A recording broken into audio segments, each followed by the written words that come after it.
এই প্রথম বাংলাদেশের কোন সরকার প্রধান ভারতের সমালোচনা করলেন। অনেকটা খোলাখুলিভাবে প্রকাশ্যে। কোনো রাগঢাক নেই।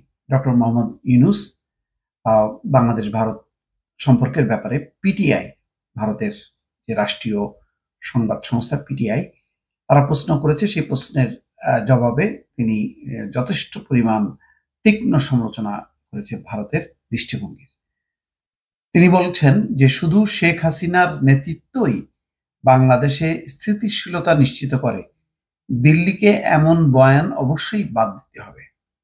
তিনি আরো বলছেন, সামনে এগুতে ভারতের জন্য ওই বয়ান থেকে বেরিয়ে আসা প্রয়োজন।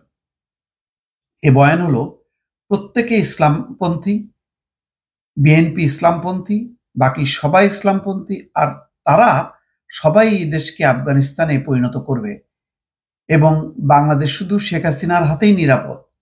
ভারত এমন বয়ানে বিমোহিত। এই বয়ান থেকে বেরিয়ে আসতে হবে ভারতকে। বাংলাদেশ অন্য যে কোনো দেশের মতোই আরেকটি প্রতিবেশী।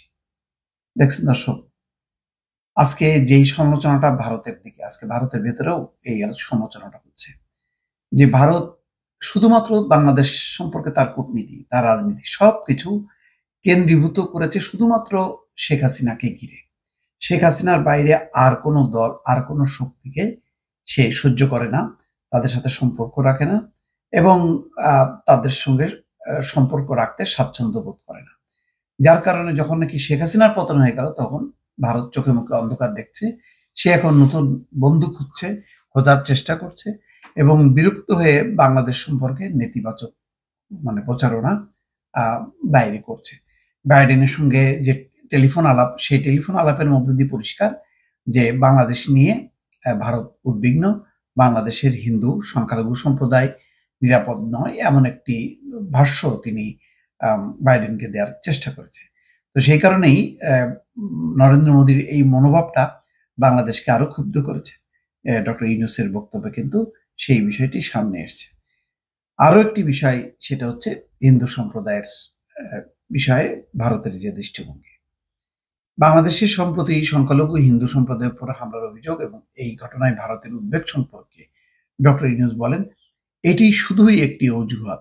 এই বিষয়ে তিনি বলেন, সংখ্যালঘু সম্প্রদায়ের অবস্থাকে এভাবে ফুলিয়ে ফাঁপিয়ে তুলে ধরার চেষ্টার বিষয়টি একটি অজুহাত। তার মানে এটা এক অর্থে তিনি নাকচ করে দিয়েছেন। এর আগে কিন্তু ডক্টর ইউনূস বহুবার বলেছেন যে বাংলাদেশি হিন্দু মুসলিম এটা আলাদা কোনো গোষ্ঠী না, এটা এক বাংলাদেশি এবং এক আইনেই সবাই চলছে এবং যে আইন হিন্দুদের জন্য সেই একই আইন মুসলমানদের জন্য। সুতরাং হিন্দু মুসলিম আলাদা কোনো ভেদাভেদ নেই, সবাই এক আইনের অধীনে তারা নিয়ন্ত্রিত হয়, শাসিত হয়, বা যদি কেউ অপরাধ করে তার বিচার হয়। এখানে আলাদা আলাদা কোনো আইনের কোনো অবকাশ নেই।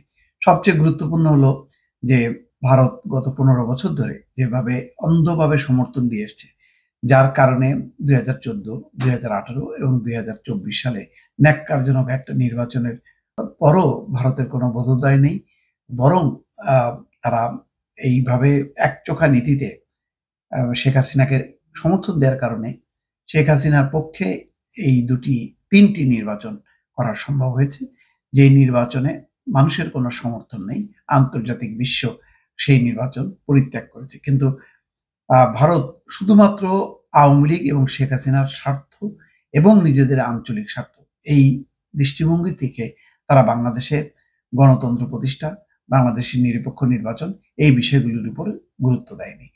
আজকে ডক্টর ইউনূস এই প্রথম খোলাখুলিভাবে সমালোচনা করলেন যে ভারতের এই একচোখা নীতি একটি বিপদ হয়েছে এবং বাংলাদেশের মানুষ এই কারণে ক্ষুব্ধ। এবং এই ধরনের যদি মনোভাব তারা বজায় রাখে ভারত, যে শেখ হাসিনার নেতৃত্বেই একমাত্র বাংলাদেশের স্থিতিশীলতা এবং শেখ হাসিনা ছাড়া বাকি সবগুলো হলো ইসলামপন্থী এবং তারা আফগানিস্তান বানাতে চায় বাংলাদেশকে, এই ধরনের বক্তব্যকে যদি ভারত ক্রমাগতভাবে সমর্থন করতে থাকে বা করেছে অতীতে, তার কারণেই যে একটা বিপর্যয় হয়েছে, সেই কথাটাই আজকে ডক্টর ইউনূস খোলাখুলিভাবে তুলে ধরলেন। দর্শক ভালো থাকবেন। আল্লাহ হাফেজ।